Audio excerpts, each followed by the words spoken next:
The other controversial thing is what Senator Marcoleta said nung commission appointments hearing nung Wednesday. And I'll quote it na lang para we're not taken out of context. This is about the Kalayaan Island Group or KIG. Ano ba talaga pagpapatayan natin? We will offer our lives and the lives of our children to die for it for something that is not even within our EEZ. Ang gawin natin po para madali, i-give up natin ang KIG. That's the direct quote. Although later on, Marcoleta would say na the context of his statement was abbreviated.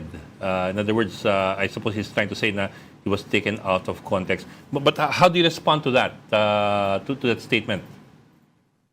Magdebate silang dalawa. Yung Marcoleta nung Monday, Marcoleta nung Wednesday. Sila na lang magdebate.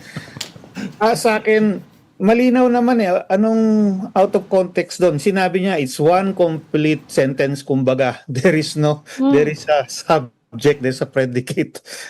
Oo nga. Wala ko nakikitang out of context doon sa sinabi niya.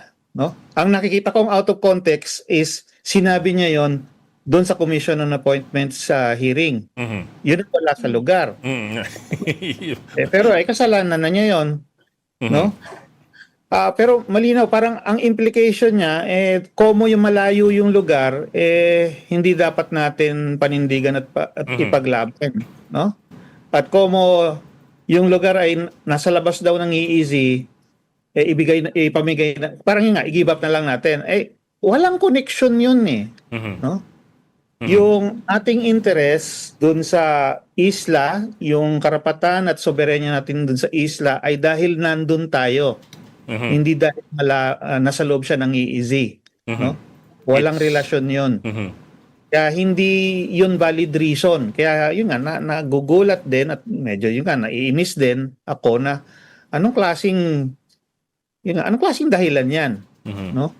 It's by dint of effective control, not because of inclusion the EEZ. I'm talking about Pag-asa Island because it is not in our EEZ nga naman. Opo. Sir, well, I think that's the other thing that gets confusing for some people. Kasi Kalayaan Island Group or KIG, it's a part of it is in our EEZ. Yes, but a part of it is not. Like for example nga yung Pag-asa Island, nasa labas na yun ng ating EEZ. So iba yung I suppose iba yung ating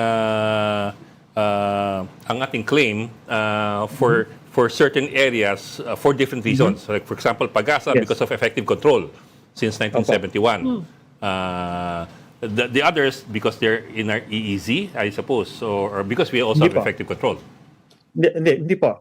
Una, basta lupa, gaya ng isla, bato, it is by virtue of effective control and occupation. Apo.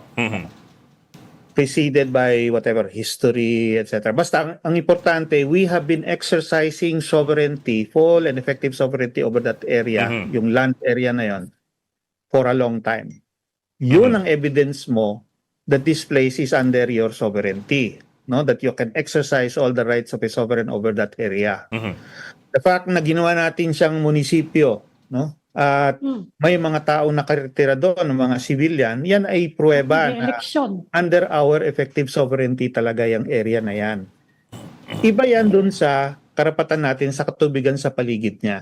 Yan ang EEZ. Para doon, EEZ, Territorial Sea, ang nagdidetermine nun ay yung UNCLOS. So, it's a separate body of the law.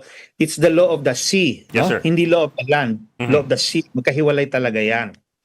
At ayon sa UNCLOS, nga, kung meron kang sovereignty sa isang piece of land na may karagatan sa paligid, then pwede kang magkaroon ng territorial sea. Una, yan, kakabit talaga yan nung fact of sovereignty over the land. Tapos, pwede ka rin magkaroon ng exclusive economic zone, continental shelf, contiguous zone. Depende ngayon doon sa situation. Kung ikaw ay island or rock. Yeah. So hiwalay 'yon, no? Kaya hindi mo dapat sinasabi na kung nasa labas ng EEZ yung isla, hindi na sa atin yan o hindi na dapat natin claim yan o dapat i-give up na lang natin yan. Hindi yun konektado Hindi yun ang tamang rason.